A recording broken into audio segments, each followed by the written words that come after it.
पढ़ाई कैसी चल रही है आपकी, एक बार बोलिए, उसके बाद शुरू करते हैं आज की अपनी क्लास। ठीक है, सभी साथियों को नमस्कार, सभी को प्रणाम, सभी को जय हिंद, सभी का स्वागत है भाई। दीप, विनोद, अमित, गरिमा, आशीष भाई, रोहित भाई, मनी सिंह, अनु, आशीष, सभी साथियों का स्वागत, अभिनंदन, सभी को नमस्कार भाई।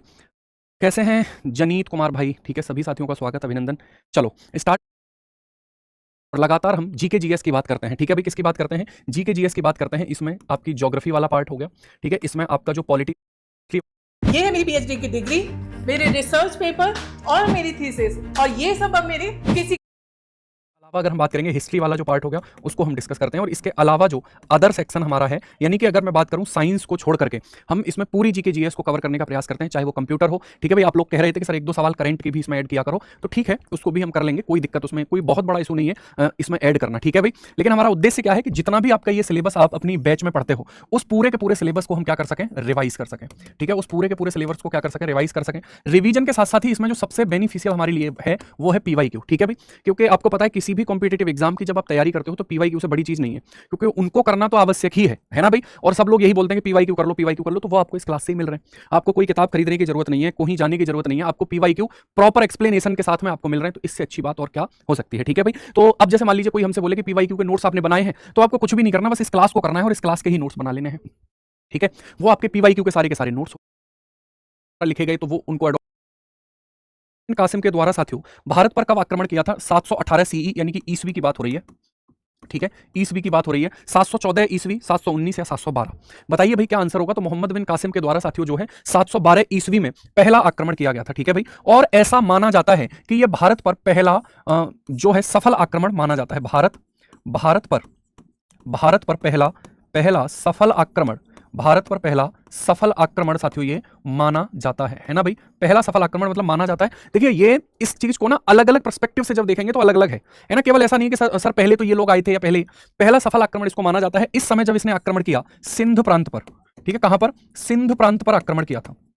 सिंध प्रांत पर आक्रमण किया था। कहां पर आक्रमण किया था? सिंध प्रांत पर आक्रमण किया था। बताओगे कमेंट में उस समय सिंध प्रांत पर जो है साथियों, वो अगर हम बात करेंगे, ठीक है, वो अगर हम बात करेंगे तो किसका शासन चल रहा था? राजा दाहिर का। रंजीत भाई ने एकदम सही बताया है, कई लोगों ने सही बताया है, राजा दाहिर। ठीक है भाई, राजा दाहिर का शासन जो है उस समय चल रहा था जिस समय इसके द्वारा आक्रमण किया गया था। ठीक है, जिस समय इसके द्वारा आक्रमण किया गया था, तो आपको ध्यान रखना है 712 ईस्वी इसका सही आंसर हमें देखने के लिए मिलेगा। ठीक है भाई, 712 ईस्वी इसका सही आंसर देखने के लिए मिलेगा। उसके बाद में आपको पता है 1100, ठीक है, 1100 ईस्वी में, 1000 ईस्वी में, 1200 ईस्वी में फिर आक्रमण होते रहे। गौरी की बात करें, गजनवी की बात करें, उसके बाद में फिर दिल्ली सल्तनत की बात करें, उसके बाद में फिर तो मुगलों की बात करें, तो ये पूरा का पूरा साथियों क्या हुआ, ऐसे चलता आया है अगर जब हम हिस्ट्री को पढ़ते हैं तो उसमें। लेकिन ये सबसे पुराने आक्रमणों में से एक है और ये मोहम्मद बिन कासिम के द्वारा किया गया था। ठीक है भाई, कई बार क्या होंगे, हम कंफ्यूज भी हो जाते हैं कि अगर कासिम यहां पर देख लीजिए, कासिम लिखा हुआ है ना भाई, पता चला कि मोहम्मद बिन तुगलक, कासिम सब मिक्स मत कर देना, बस ये आपको नहीं करना है, थोड़ा सा ध्यान इस पर रखना है। अगला सवाल, पुर्तगाली यात्री नूनिज विजयनगर राज दरबार में कब पहुंचा था? आपको बताना है। ठीक है भाई,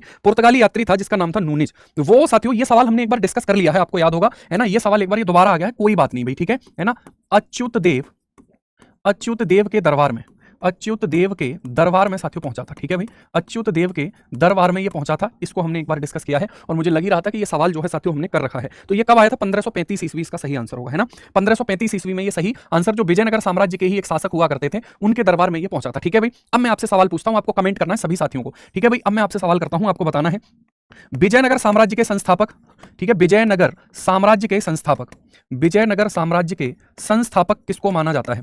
संस्थापक जो है वो किसको माना जाता है? बोलो भाई। तो संस्थापक किसको माना जाएगा? हरिहर राय और बुक्का राय। ठीक है भाई, किसको माना जाता है? हरिहर राय तथा बुक्का राय को माना जाता है ना। हरिहर राय तथा बुक्का राय को माना जाता है। इन दोनों ने इस पूरे राजवंश की स्थापना की बात करेंगे तो अपने पिताजी के नाम पर, ठीक है भाई, अपने पिताजी के नाम पर। किनके नाम पर? तो अपने पिताजी के नाम पर, ठीक है, अपने पिता संगम के नाम पर, संगम, अपने पिता संगम के नाम पर साथियों इसका नाम जो है वो क्या रखा? संगम राजवंश। क्या रखा? संगम राजवंश जो है वो नाम रखा था। ठीक है भाई, तो ये संगम राजवंश से संबंधित है और संगम राजवंश की बात करेंगे तो ये हरिहर राय और बुक्का राय के पिताजी जो है वो हमें देखने के लिए मिलते हैं। ठीक है भाई, ये एक पॉइंट हो गया। दूसरा पॉइंट इसमें होगा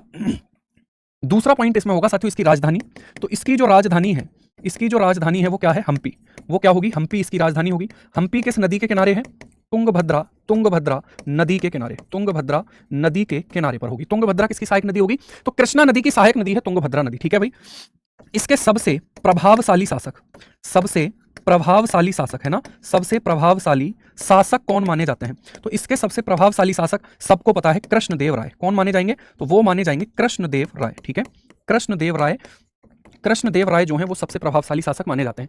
ये कृष्णदेव राय का संबंध किस वंश से होगा? क्योंकि विजयनगर साम्राज्य में कई वंश हैं, अराबिदु वंश हो गया, सुलुवा वंश हो गया, तुलुव वंश हो गया, तो ये किससे संबंधित है? तुलुव वंश से संबंधित होंगे। किससे संबंधित हैं? ये तुलुव वंश से संबंधित माने जाते हैं। ठीक है भाई, तुलुव वंश से संबंधित माने जाते हैं। जैसे तेनालीराम का आपने नाम सुना होगा, तो जो विजयनगर साम्राज्य के सबसे प्रभावशाली शासक कृष्णदेव राय हैं, इनके कवियों में से अगर हम बात करेंगे, अष्टकवि जिनको कहते हैं, उनमें उनका नाम जो है साथियों, और उनसे भी सवाल पूछे गए हैं। ठीक है, तो ये आपको एक बात ध्यान रखनी है। अगर हम बात करेंगे विजयनगर साम्राज्य का अंत, विजयनगर साम्राज्य का अंत जो है, तो तालीकोटा की लड़ाई होती है। तालीकोटा की लड़ाई के बाद में इस साम्राज्य का पतन होना शुरू हो गया। ठीक है भाई, तालीकोटा की लड़ाई के बाद इस साम्राज्य का पतन होना शुरू हो गया, ये ध्यान रखेंगे। नूनिज विजयनगर साम्राज्य में ही आया था, लेकिन अच्युत देव के दरबार में आया था। ठीक है, दहसाला प्रणाली नामक राजस्व एकत्रण और कृषिकर की नई प्रणाली हरियाणा में किसके द्वारा साथियों शुरू की गई थी? भुजबल के द्वारा शुरू की गई थी, बीरबल के द्वारा, राजा टोडरमल, या फिर अगर हम बात करेंगे तो वो हमारे राघोबल हो जाएंगे। बताओ क्या आंसर इसका सही होगा? ठीक है भाई, दहसाला प्रणाली की अगर हम बात करेंगे, जो राजस्व से ही संबंधित एक प्रणाली थी, है ना भाई, बताइए जल्दी से क्या आंसर इसका हो जाएगा? क्या आंसर इसका हो जाएगा? ठीक है भाई, तो अगर हम यहां पर बात करेंगे साथियों, ठीक है, यूपी टेट एग्जाम जुलाई में है, पर क्या आप अभी भी सिर्फ सिलेबस पूरा करने में लगे हैं? सबसे बड़ी गलती यह है कि एग्जाम इतना पास साथियों, ठीक है, ठीक है भाई, अगर हम यहां पर बात करेंगे तो ये किसके द्वारा, देखिए ये शुरू किसके द्वारा की गई थी? तो जैसे इसमें ऑप्शन तो जो है, लेकिन इसको शुरू किया गया था अकबर के द्वारा। अकबर के द्वारा इसको शुरू किया गया था। ठीक है भाई, अकबर के द्वारा इसको शुरू किया गया था। और अकबर के जो फाइनेंस मिनिस्टर थे, अकबर के जो वित्त मंत्री थे, अकबर के जो वित्त मंत्री थे, है ना, उनका नाम क्या था? राजा टोडरमल। तो टोडरमल के द्वारा ही ये शुरू करी गई प्रणाली मानी जाती है। इसमें दह का मतलब क्या है? 10। ठीक है, इसमें दह का मतलब क्या है? 10, यानी कि इसका लगभग ये है कि 10 वर्ष की जो फसल की उपज होती थी, उससे संबंधित जो राजस्व है साथियों, वो राजा वसूलता था, तो ये उसी से संबंधित होगी। ठीक है भाई, अकबर के द्वारा ये शुरू करी गई थी, राजा टोडरमल के द्वारा इसको शुरू किया गया था, है ना भाई। अब देखिए, राजा टोडरमल हो गया, बीरबल हो गया, ये अकबर के नवरत्नों में से भी एक माने जाते हैं। अकबर के नवरत्न में से एक माने जाते हैं। ठीक है, अकबर के नवरत्न में शामिल थे। किसमें शामिल थे? तो अकबर के नवरत्न में शामिल थे। अच्छा, अकबर के द्वारा अगर हम बात करेंगे तो सुलहकुल नीति चालू करी गई थी। बताओ भाई, अकबर के द्वारा कौन सी नीति चालू करी गई थी? तो अकबर के द्वारा साथियों एक सुलहकुल नीति, कौन सी नीति? सुलहकुल नीति जो है उसको शुरू किया गया था। ठीक है भाई, उसको शुरू किया गया था। क्या थी ये नीति, कोई बताएगा? अकबर के द्वारा जो सुलहकुल नीति है वो शुरू की गई थी, वो ये नीति क्या मानी जाएगी उसको बताइए आप। अकबर के द्वारा ही साथियों दीन ए इलाही धर्म जो है चलाया था। ठीक है, दीन ए इलाही धर्म चलाया था, जो बीरबल के द्वारा सबसे पहले, यानी कि इसको अपनाने वाले प्रथम हिंदू अगर हमसे पूछे जाएं, ठीक है, तो बीरबल के द्वारा इसको क्या किया गया था? बीरबल के द्वारा अपनाया गया था, है ना, बीरबल के द्वारा अपनाया गया था। बोलिए, मनसबदारी और जागीरदारी प्रथाओं की अगर हम बात करते हैं तो वो किसके द्वारा शुरू करी गई थी? आपको बताना है। मनसबदारी प्रथा, मनसबदारी, ठीक है, मनसबदारी प्रथा, तो मनसबदारी प्रथा भी इसके द्वारा शुरू की गई थी। और मनसब का मतलब क्या होता है? रैंक। ठीक है, मनसब का मतलब क्या होता है? रैंक होता है। रैंक समझते हैं आप? हेड कांस्टेबल हैं आप, जो है दरोगा जी हैं, ठीक है भाई, आप कप्तान साहब हैं। कप्तान साहब तो समझते ही होंगे भाई।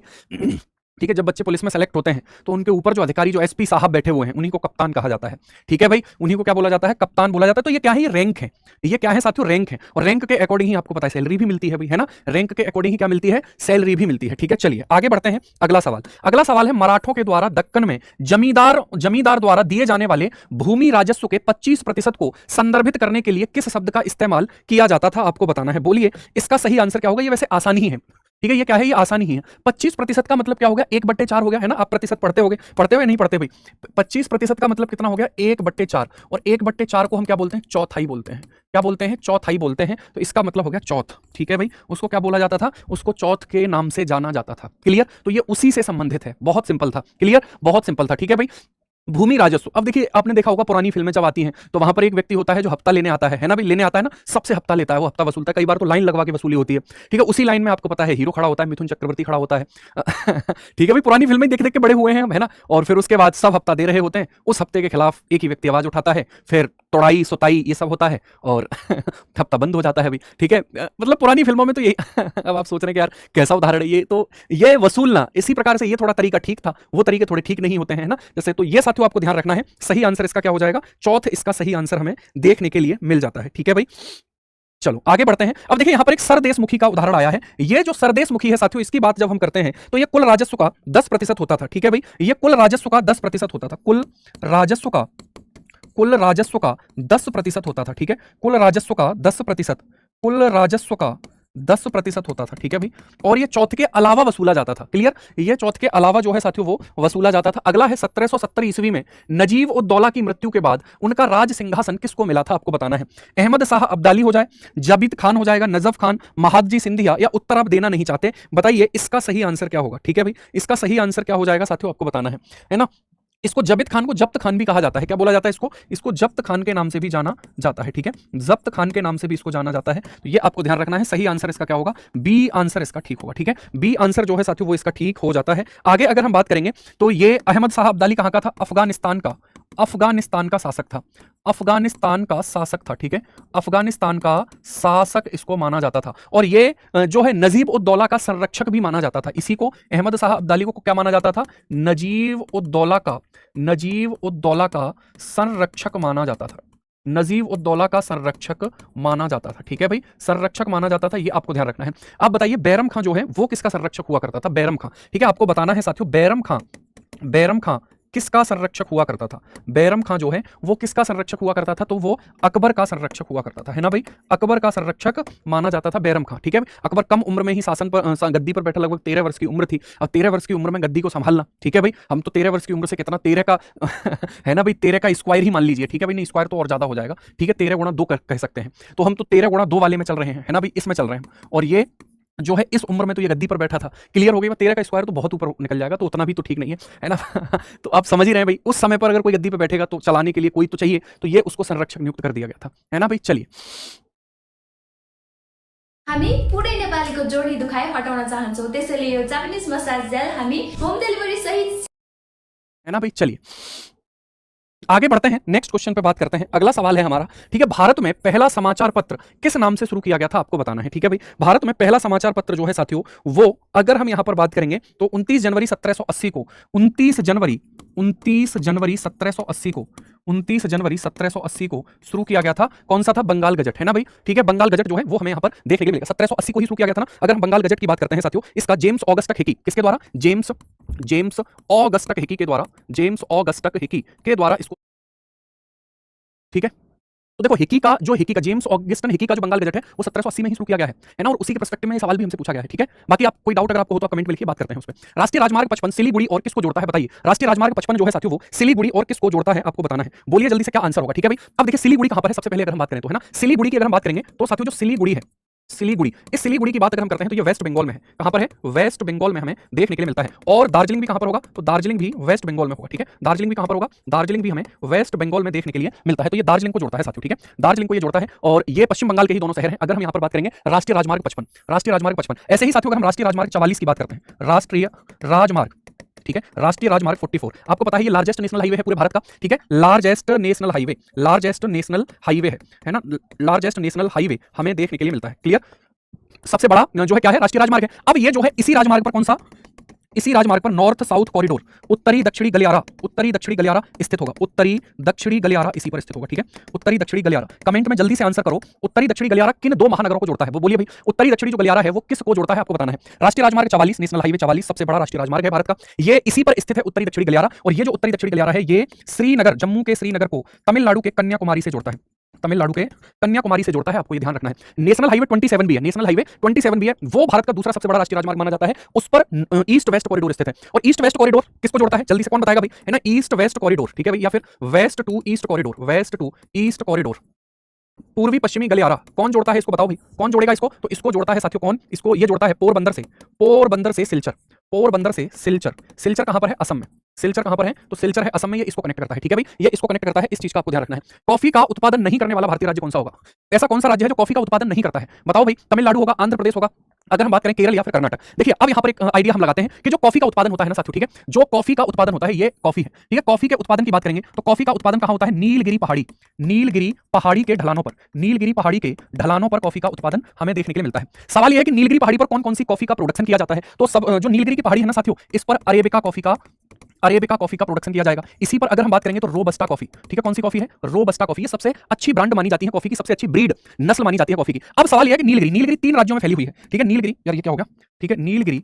पहाड़ी के ढलानों पर है ना, नीलगिरी 3 राज्यों में है, केरल में है, केरल में है, तमिलनाडु में है, तमिलनाडु में है, ठीक है, और कहां पर होगा, कर्नाटक में है, और कहां पर है, कर्नाटक में, ठीक है। भारत में सबसे अधिक कॉफी का उत्पादन कौन करेगा, कर्नाटक, मैक्सिमम प्रोडक्शन, लगभग 70% के आसपास कर्नाटक ही करता है, तो आंध्र प्रदेश इसका सही आंसर होगा। लेकिन मैं आपको बता दूं, आंध्र प्रदेश का एक हिस्सा कॉफी का उत्पादन करता है, वो है अराकू घाटी। कल मैंने आपको सवाल करवाया था एक ज्योग्राफी का, आपको पता होगा पूर्वी घाट की चोटियों की बात कर रहे थे, उसमें लिखा भी हुआ था, तो वो कौन सा है, अराकू घाटी। और ये जो अराकू घाटी है, ये कॉफी के प्रोडक्शन के लिए प्रसिद्ध है। किसके लिए प्रसिद्ध है ये, तो ये अराकू घाटी कॉफी के प्रोडक्शन के लिए प्रसिद्ध है। लेकिन जब एलिमिनेशन मेथड लगाएंगे, जब हम ये देखेंगे कि इन सब में सबसे जो है नजदीक कौन सा नहीं है, तो फिर आंध्र प्रदेश को ही मानेंगे, ठीक है। क्लियर हो गई बात। तो सर्वाधिक कॉफी का उत्पादन कर्नाटक राज्य करता है। केरल जो है रबर का सर्वाधिक उत्पादन करता है, रबर का सर्वाधिक उत्पादन भारत में कौन सा राज्य करता है, तो रबर का सबसे अधिक उत्पादन भारत में केरल के द्वारा किया जाता है। थोरियम का सबसे अधिक उत्पादन भारत में केरल के द्वारा किया जाता है, थोरियम का। क्लियर। तो सही आंसर इसका क्या हो गया। और भारत में कौन सी कॉफी उगाई जाती है, अरेबिका और रोबस्टा, अरेबिका और रोबस्टा कॉफी उगाई जाती है, ठीक है भाई। क्लियर। अगला क्वेश्चन है, निम्नलिखित में से कौन सी झील टेक्टोनिक गतिविधि के परिणाम स्वरूप बनी है। टेक्टोनिक गतिविधि का मतलब आप समझते हैं, जहां पर आप रहते हो वो एक सतह है। क्या उस सतह के नीचे आपको मैग्मा देखने के लिए मिलता है, तो आप बोलेंगे सर बिल्कुल इस सतह के नीचे मैग्मा होगा, और यही मैग्मा इतना गर्म होता है कि इसकी वजह से ये जो प्लेट है ये गति करती है, ये जो प्लेट है ये क्या करती है, ये प्लेट गति करती है। और जब ये प्लेट गति करती है तो इसको ही टेक्टोनिक कहा जाता है। इसको क्या बोला जाता है, इसको टेक्टोनिक कहा जाता है, टेक्टोनिक प्लेट इसको कहा जाता है, ठीक है भाई। प्लेटें टकरा रही हैं, प्लेटें दूर जा रही हैं, ये पृथ्वी के आंतरिक भाग में होने वाली क्रिया है। कोलेरू झील कृष्णा और गोदावरी नदी के बीच में बन रही है, कृष्णा और गोदावरी नदी के बीच में कौन सी झील है, कोलेरू झील। कहां पर है, आंध्र प्रदेश में। और ये जो झील है साथियों, ये मीठे पानी की झील है, फ्रेश वाटर लेक है। तो ये तो कृष्णा और गोदावरी नदी की वजह से बन रही है ना। आपसे सवाल पूछा जाए कृष्णा और गोदावरी के त्रिकोण में कौन सी झील है, त्रिकोण में, तो त्रिकोण में स्थित ये झील है। सांबर झील की बात करेंगे, ये जयपुर में है, ठीक है। चिलिका झील भी नहीं है, बुलर झील इसका सही आंसर होगा। बुलर झील कहां पर है, कश्मीर घाटी में, कश्मीर घाटी में हमें देखने के लिए मिलती है, कश्मीर वैली में हमें देखने के लिए मिलेगी, ठीक है। कश्मीर वैली में हमें देखने के लिए मिलती है, कहां पर मिलेगी, कश्मीर घाटी में। अब आप मुझे बताइए हिमालय का निर्माण कैसे हुआ है, प्लेट टेक्टोनिक की वजह से हुआ है। तो जब हिमालय का निर्माण प्लेट टेक्टोनिक की वजह से हुआ है, तो वहां पर घाटियां भी तो बनी होंगी, और उन्हीं घाटियों की वजह से ये झील बनी हुई है, ठीक है भाई। अगर हम यहां पर बात करते हैं तो ये भारत की सबसे बड़ी मीठे पानी की झील है, भारत की सबसे बड़ी मीठे पानी की झील है, भारत की सबसे बड़ी मीठे पानी की झील है। अब बताइए बुलर झील किस नदी से जल को प्राप्त करती है, जल्दी से आपको बताना है। बुलर झील जो है वो किस नदी से जल को प्राप्त करती है, बोलो भाई। कौन सी ऐसी नदी है जिस नदी से ये जल को प्राप्त करती है। विनोद भाई कह रहे हैं झेलम नदी, और कोई इनके अलावा, ठीक है भाई।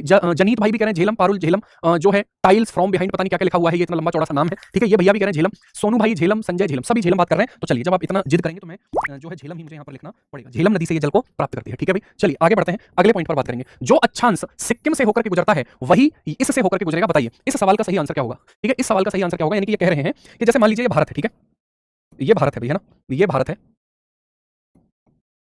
ठीक है। देखो ये हमारा इंडिया, अक्षांश रेखा गुजर रही है, ठीक है। यहां से एक अक्षांश रेखा गुजर रही है सिक्किम से, यहां से एक अक्षांश रेखा गुजर रही है सिक्किम से, ये अक्षांश रेखा है जो सिक्किम से पास हो रही है। उसी से कौन सा दूसरा अक्षांश कहां से गुजरेगा। अब आप देख लीजिए कि सिक्किम के बराबर में कौन कौन सा हो सकता है। क्या हिमाचल प्रदेश होगा, नहीं होगा, क्योंकि हिमाचल प्रदेश तो यहां पर स्थित है, हिमाचल प्रदेश तो यहां पर स्थित है, तो ये तो नहीं हो सकता। जम्मू कश्मीर हो सकता है क्या, जम्मू कश्मीर जो है साथियों वो यहां पर स्थित होगा, ठीक है भाई। जम्मू कश्मीर यहां पर स्थित होगा, तो ये भी मुझे नहीं लग रहा है कि ये हो जाएगा, ठीक है भाई। क्या आपके घर के पास बड़े पेड़ हैं जो धूप को रोकते हैं और सेफ्टी पर असर डालते हैं?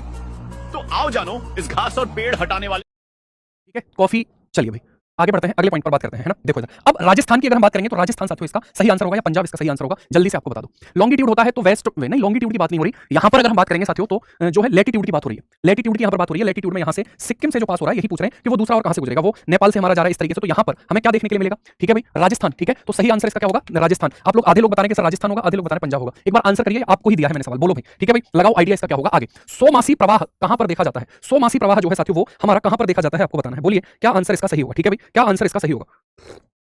सोमासी प्रवाह राजस्थान अगर आप बता रहे हैं तो ठीक है भैया ना, बहुत बढ़िया। राजस्थान जो है इसका सही आंसर क्या होगा, राजस्थान। थोड़ा सा कॉमन सेंस, क्योंकि ये बाकी के आपको देख रहे हैं ना, बाकी के बहुत इधर उधर दिखाई दे रहे हैं ना। बोलिए तो ये जो है सोमासी प्रवाह हमें कहां पर देखने के लिए मिलेगा। सोमासी की जो धारा है साथियों वो हिंद महासागर में देखने के लिए मिलती है ना। कहां पर मिलेगी, हिंद महासागर में देखने के लिए मिलेगी। हिंद महासागर की बात करते हैं तो ये विश्व का तीसरा सबसे बड़ा महासागर है, विश्व का तीसरा सबसे बड़ा महासागर है, ठीक है। विश्व का तीसरा सबसे बड़ा महासागर। अगर मैं बात करूं इसका सबसे गहरा बिंदु कौन सा होगा, सबसे गहरा बिंदु कौन सा होगा, बोलिए तो इसका सबसे गहरा बिंदु कौन सा है, तो इसका सबसे गहरा बिंदु होगा जावा या सुंडा ट्रेंच, जावा या फिर सुंडा ट्रेंच, ठीक है भाई। कौन सा होगा भैया, जावा या फिर सुंडा ट्रेंच, है ना भाई। जैसे प्रशांत महासागर का सबसे गहरा बिंदु कौन सा है कहीं, हाँ ये रहा, या प्रशांत महासागर जो है सबसे बड़ा महासागर है, सबसे बड़ा महासागर है ना, सबसे बड़ा महासागर प्रशांत महासागर है। इसका सबसे गहरा बिंदु, इसका जो सबसे डीपेस्ट पॉइंट है वो है मेरियाना ट्रेंच, मेरियाना ट्रेंच है ना, मेरियाना ट्रेंच हो जाएगा, मेरियाना ट्रेंच। और जो विश्व का सबसे गहरा भी माना जाता है ना। यहाँ पर अटलांटिक महासागर का सबसे गहरा बिंदु बताओ जल्दी से, क्या होगा। अटलांटिक महासागर का सबसे गहरा बिंदु बताना है, क्या होगा, बोलो बोलो भाई क्या होगा। तो ये होगा Puerto Rico trench, Puerto Rico trench. कैसे कैसे नाम है, प्यूर्टो रिको ट्रेंच है ना भाई। तो प्यूर्टो रिको ट्रेंच हमें देखने के लिए मिलता है, क्लियर। प्यूर्टो रिको ट्रेंच हमें देखने के लिए मिलेगा। जींद क्या, ये तो बहुत ही सर है ना, ये मैं बोल नहीं पा रहा हूं इसलिए मैंने जींद बोल दिया है, ठीक है। आप समझ लीजिएगा कि जो मैंने बोला है वही सही है, ये कैसे लिखा जाएगा? तो इसलिए तो आसान किया, जींद बोल दिया कि भैया जो प्रशांत महासागर वो अटलांटिक महासागर सबसे गहरा बिंदु ये रहा। कि सर ये क्यों नहीं हो सकता, क्योंकि मैं बोल नहीं पा रहा हूं, यही ठीक होगा। यार मतलब कैसे मैं जो है आपको सलाम करूंगा तो ये नहीं समझ में आ रहा। ठीक है चलो, पृथ्वी की सतह पर वह बिंदु जो भूकंप की लहरों का अनुभव करने वाला पहला स्थान माना जाता है, बोलिए क्या आंसर इसका सही होगा? ठीक है, केंद्र, कॉल्डेरा, हाइपोसेंटर या ऊपरी केंद्र, बताइए भाई क्या आंसर होगा, है ना? देखिए भूकंप आता कैसे है, फिलीपींस में भी कल भूकंप आया था, पता है आपको, है ना? ये है पृथ्वी। इस पृथ्वी में ऐसे प्लेट होती हैं। इस पृथ्वी के आंतरिक भाग में क्या होती है? इस पृथ्वी के आंतरिक भाग में प्लेट होती है। ठीक है, ये प्लेट है। अब ये प्लेट क्या हो रही है? ये प्लेट घूम रही है, ऐसे घूम रही है मैग्मा के ऊपर। ठीक है, ऐसे चक्कर लगा रही है। अब एक बात बताओ, ये जब प्लेट चक्कर लगा रही है तो इस प्लेट के चक्कर की वजह से यहां पर कोई डिस्टर्बेंस उत्पन्न होगा या नहीं होगा? भाई यहां पर डिस्टर्बेंस उत्पन्न तो हो ही सकता है, यहां पर दिक्कत तो हो ही सकती है। तो यहां जहां से दिक्कत होना शुरू हुई है ना, जहां से दिक्कत होना शुरू हुई उस पॉइंट को क्या बोलते हैं? भूकंप केंद्र। उस पॉइंट को क्या बोलते हैं? भूकंप केंद्र। यानी कि इसको हम बोलते हैं फोकस पॉइंट, कहते हैं इसको फोकस पॉइंट, इसको कहा जाता है। अब इस फोकस पॉइंट से तरंगें निकलेंगी, वेव्स निकलेंगी, क्योंकि भूकंप तरंगों के माध्यम से गति करता है। तो यहां से तरंगें निकलना स्टार्ट हुई, ऐसे जा रही है तरंग, ऐसे जा रही है तरंग, ऐसे नागिन डांस करते हुए ये तरंगें पूरी पृथ्वी पर फैलती हैं और तभी तो भूकंप आता है। ये नीचे भी जाएंगी, अब क्योंकि हम तो नीचे रहते नहीं है तो हमें नीचे वाला तो फील होगा ही नहीं, ये वाला हमें तो यहां पर जो है यही। तो अब आप देखिए इन सभी तरंगों में सबसे छोटी तरंग आपको ये वाली दिखाई दे रही है, और ये तरंग जिस पॉइंट पर पहुंचती है उसको बोलते हैं एपीसेंटर। एपीसेंटर। अब भाई देखो सबसे छोटी है तो सबसे तेजी के साथ यहां पर आएगी, और सबसे तेजी के साथ यहां पर आएगी तो इसी एपीसेंटर पर सबसे अधिक नुकसान यहां पर होता है। सर्वाधिक हानि वाला बिंदु कौन सा है? तो यही है। भूकंप का पहला झटका कहां पर महसूस होता है? तो भूकंप का पहला झटका यहीं पर महसूस होता है। ठीक है भाई, है ना भाई, एपीसेंटर पर। और जैसे जैसे एपीसेंटर से दूरी बढ़ेगी, जैसे जैसे अधिकेंद्र, या इसको अधिकेंद्र भी कहते हैं, ऊपरी केंद्र भी कहते हैं, अधिकेंद्र से दूरी बढ़ेगी, अधिकेंद्र से दूरी बढ़ेगी तो भूकंप का प्रभाव कैसा होगा? कम। भूकंप का प्रभाव कैसा होगा? तो भूकंप का प्रभाव कम होगा। अधिकेंद्र से दूरी बढ़ने पर भूकंप का प्रभाव कैसा होता चला जाएगा? कम। अधिकेंद्र से जैसे जैसे दूरी बढ़ेगी भूकंप कैसा होता चला जाएगा? कम होगा। ठीक है भाई, तो सबसे ज्यादा हानि कहां पर होती है? इस पॉइंट पर होती है। क्लियर है बात? अगला क्वेश्चन है, प्रत्यक्ष लोकतंत्र सरकार का एक ऐसा तंत्र है जिसमें लोग सिविल सेवकों को चुनते हैं। गलत। सिविल सेवकों को नहीं चुना जाएगा, आपकी परीक्षा होगी तब आप सेलेक्ट होंगे। ठीक है भाई, लोग अपने प्रतिनिधि का सीधा निर्वाचन करते हैं। लोग देश के नीति निर्माण कार्य तथा प्रशासन में सीधे भाग लेते हैं। सरकारी पदाधिकारी विभिन्न नियुक्तियों के विषय में लोगों से परामर्श करते हैं। ठीक है भाई, बताओ क्या आंसर होगा? क्या आंसर इसका सही होगा? बोलिए, बोलो भाई। तो यहां पर अगर हम बात करेंगे, people directly participate in the country policy making and administration, सही आंसर होगा तीसरा ठीक होगा। आप कह रहे हैं लोग अपने प्रतिनिधियों का सीधा निर्वाचन करते हैं। मुझे इससे ज्यादा ठीक ही लग रहा है। पूछिए क्यों लग रहा है? क्योंकि लोग देश के नीति निर्माण कार्य तथा प्रशासन में सीधे भाग लेते हैं। भाई इनका निर्वाचन प्रतिनिधियों का इसलिए तो किया जा रहा है ताकि नीतियों के निर्माण में लोगों की भूमिका हो। यही तो डेमोक्रेसी है ना? केवल प्रतिनिधियों का चुनाव करके भेज देना यही थोड़ी ही है भाई। लोकतंत्र होता है कि केवल मैंने जो है साथियों एक व्यक्ति का चुनाव किया और उसको पार्लियामेंट में बिठा दिया। तो मुझे तो नहीं लगता, मुझे लग रहा है उससे ज्यादा ठीक ये है कि लोग जो है साथियों वो पॉलिसी मेकिंग में भाग लेते हैं, पॉलिसी में तो नहीं पार्ट लेते हैं। अरे भाई आप अपने प्रतिनिधि का चुनाव कर रहे हो तभी तो पॉलिसी मेकिंग हो रही है ना? बोलिए भाई, नहीं हो रही क्या? चलो आगे बढ़ते हैं, अगले पॉइंट पर बात करते हैं। ठीक है, या फिर इसको एक सीधे तौर पर देखो, लोकतंत्र में क्या मानते हो? जनता का शासन मानते हो? लोकतंत्र को हम क्या कहते हैं? डेमोक्रेसी का मतलब क्या है? लोगों का तंत्र, लोगों का तंत्र, लोगों का तंत्र। इसको हम क्या बोलते हैं? जनता का शासन। तो मैं क्यों ना कहूं कि सी आंसर इसका ठीक होगा, जनता का शासन। लोकतंत्र का मतलब तो यही हुआ ना, जनता का शासन, जनता का जनता के द्वारा किया गया शासन। इस तरीके की बातें भी हमारे सामने देखने को मिलती है, तो सी आंसर इसका ठीक होगा। ठीक है, निम्नलिखित में से कौन सा शब्द भारतीय संविधान की प्रस्तावना में 42वें संविधान संशोधन 1976 के द्वारा साथियों जोड़ा गया था? आपको बताना है क्या आंसर इसका होगा। चाहे तो समाजवादी भी है, सॉवरेन तो था ही, लोकतंत्र था ही, तो इसका तो सही आंसर भाई क्या होना चाहिए? दोनों ही है ना, ए भी है और डी भी है। ठीक है, ए और डी जो है साथियों मैं इसको क्या करता हूं, है ना, एक तो ये वाला हो गया और एक ये वाला हो गया, दोनों ही है इसमें, है ना। हो सकता है इसके नीचे भी अगर हम बात करें तो कोई ऑप्शन दे रखा हो, जैसे ए बी सी डी ऐसे करके, मैं भूल गया हूं उसको। एक और लिख लीजिए, अखंडता, इंटीग्रिटी, है ना, अखंडता। ये तीन शब्द जोड़े गए थे, अखंडता, समाजवादी और पंथ निरपेक्ष, तीन शब्द जोड़े गए थे, आपको ध्यान रखना है। ठीक है भाई, तो इन तीनों को याद रख लीजिए। मुझे लग रहा है कि इसके कुछ ऑप्शंस रह गए हैं जो वैसे थे ना कि इसमें 1 2 ऐसे 1 2 3 इस तरीके से, ये आपका हमें यहाँ पर देखने के लिए मिल जाता है। ठीक है भाई, आगे बढ़ते हैं। 42वां जो संविधान संशोधन है साथियों सबसे बड़ा संविधान संशोधन माना जाता है, इसलिए इसको लघु संविधान की श्रेणी में रखा जाता है, इसलिए इसको लघु संविधान कहा जाता है, इसको लघु संविधान कहा जाता है। ये बात आपको ध्यान रखना है। ठीक है भाई, है ना। अगर हम प्रस्तावना की बात करते हैं तो प्रस्तावना साथियों इसका पुराना रूप माना जाता है। तो इसकी शुरुआत कहां से हुई है? उद्देश्य प्रस्ताव, ऑब्जेक्टिव रेजोल्यूशन, उद्देश्य प्रस्ताव से इसकी शुरुआत हुई। ठीक है, ऑब्जेक्टिव रेजोल्यूशन, ऑब्जेक्टिव रेजोल्यूशन जो है इससे इसकी शुरुआत मानी जाती है। सबसे पहले संविधान सभा में उद्देश्य प्रस्ताव किसके द्वारा लाया गया था? तो वो लाया गया था जवाहरलाल नेहरू के द्वारा। ठीक है भाई, प्रस्तावना की जो धारणा है ये कहां से ली गई है? यूएसए के संविधान से, यूएसए के संविधान से लिया गया है। ठीक है, प्रस्तावना की अगर हम भाषा की बात करेंगे, प्रस्तावना की अगर हम लैंग्वेज की बात करेंगे तो ये भाषा कहां से ली गई है? ऑस्ट्रेलिया से, ऑस्ट्रेलिया से इसको लिया गया है। ठीक है, इसकी जो भाषा है वो कहां से ली गई है? तो वो ऑस्ट्रेलिया के संविधान से ली गई है 13 दिसंबर 1946 को। Only 29 rupees. 6 days Vedic Maths Summer Camp. Don't calculate in a slow way. Enroll course and master top speed method. You can solve the questions in seconds. भारतीय संविधान का अनुच्छेद 35A हाल ही में समाचारों में देखा गया, किससे संबंधित माना जाता है 35A? बताइए भाई। तो 35A राज्य के स्थायी निवासियों को परिभाषित करने के लिए जम्मू और कश्मीर विधायिका, राष्ट्रपति पर महाभियोग, ये तो आर्टिकल कौन सा है? ये तो आर्टिकल 61 हो जाएगा, है ना भाई। हैदराबाद कर्नाटक को विशेष दर्जा या उपर्युक्त में से कोई नहीं। तो साथियों अगर हम यहाँ 35A की बात करते हैं तो ये जम्मू कश्मीर के केस में सही माना जाता है, ए आंसर इसका ठीक होगा। जम्मू कश्मीर के केस में इसको सही माना जाता है, तो ए आंसर इसका क्या हो जाएगा, ठीक होगा। ठीक है भाई, ए आंसर इसका ठीक होगा। संविधान के 97वें संविधान संशोधन के संबंध में निम्नलिखित में से कौन से कथन सत्य हैं? इसने स्वयं सहायता समूह बनाने के लिए अधिकार को एक मौलिक अधिकार बना दिया। ठीक है भाई, आगे अगर हम यहां पर बात करेंगे, इसने संविधान के भाग 4 राज्य के नीति निर्देशक तत्वों में एक नया प्रावधान, दोनों गलत हैं या दोनों सही हैं? बोलिए इसका सही आंसर क्या करोगे आप? ठीक है भाई, बोलेंगे क्या आंसर इसका सही होगा? ठीक है भाई, क्या आंसर इसका सही होगा? बोलिए। डी कह रहे हैं कि सर बोथ राइट, दोनों सही नहीं है। स्वयं सहायता समूह की बात करी थी या फिर सहकारी समितियां, या फिर सहकारी समितियों के बनाने पर जोर दिया था, या फिर सहकारी समितियों के बनाने पर जोर दिया था? बताओ भाई। कोऑपरेटिव सोसाइटी की बात करी थी ना कि, तो बोथ रॉन्ग भी नहीं है, दूसरा ठीक है। ठीक है भाई, दूसरा जो है साथियों वो ठीक होगा। सहकारी समितियां तो वो राज्य के नीति निर्देशक तत्व में आ जाएगा फिर, है ना भाई। तो इसका सही आंसर जो है हमारा क्या होगा? इसका सही आंसर हमें देखने के लिए मिलता है। ठीक है भाई, चलिए, है ना। तो राज्य के नीति निर्देशक 43 बी है ना, आर्टिकल 43 बी क्या कहता है? आर्टिकल 43 बी सर फर्स्ट भी सही है। यहां पर स्वयं सहायता समूह से बढ़ते हैं, अगले पॉइंट पर बात करते हैं। समझिए, अगला होगा हमारा सरकार की किस सूची में पुस्तकालय शामिल है? Under which list of government powers and libraries included? Library की अगर हम बात करेंगे साथियों, वो है ना, लाइब्रेरी की अगर हम बात करेंगे तो वो किसमें शामिल है आपको बताना। लाइब्रेरी कल से, क्योंकि मेरी इसके बाद एक क्लास होती है, वो क्लास नहीं होगी, तो कल से मैं इस क्लास का समय थोड़ा सा और बढ़ा दूंगा। मैंने आपको ये बताया ही था कि एक क्लास है, उसकी वजह से मैं थोड़ा सा 10 मिनट पहले क्लास छोड़ देता हूं। कल से वो क्लास नहीं होगी, तो आपका टाइम है प्रॉपर, आपका जो टाइम है उस टाइम तक क्लास को हम लेके चलेंगे। बाकी आज के लिए इतना ही, कल मिलते हैं आपसे। ठीक है भाई, कल मुलाकात होगी आपसे। अपना ख्याल रखिए आप लोग। नमस्कार, जय हिंद, जय भारत।